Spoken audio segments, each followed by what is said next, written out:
छी सब मिथिलावासी के। आइ हम एकटा और सामा के गीत गाबऽ जा रहल छी। नीक लागत तऽ लाइक शेयर जरूर करब। संग दऽ रहल श्रीमती ललिता झा जी जे हमर भौजी छियथि। और सामा पर्व के बहुत बहुत बहुत शुभकामना सब गोटे के। जय मिथिला, जय मैथिली। चकमक इजोरिया के रात भौजी संग सामा खेलेबै। चकमक इजोरिया के रात भौजी संग सामा खेलेबै।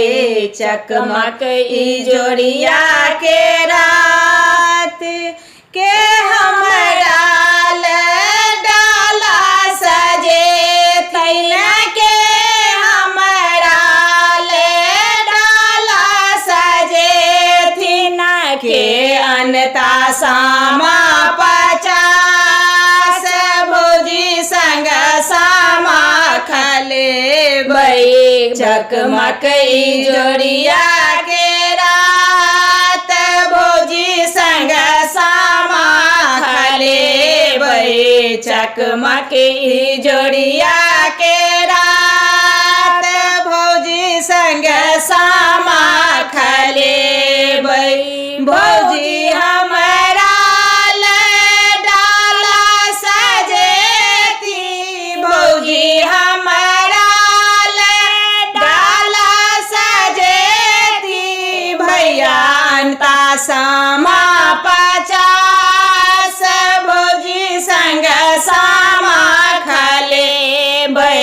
भैया अनता सामा 50 भौजी संग सामा खेलेबै।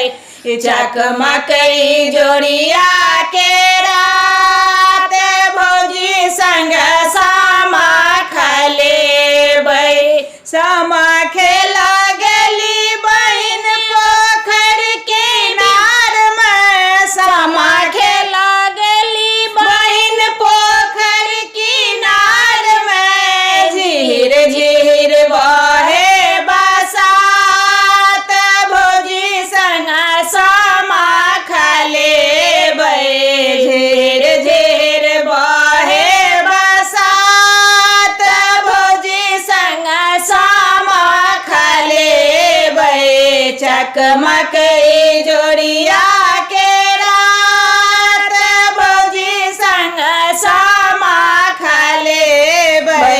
चकमक इजोरिया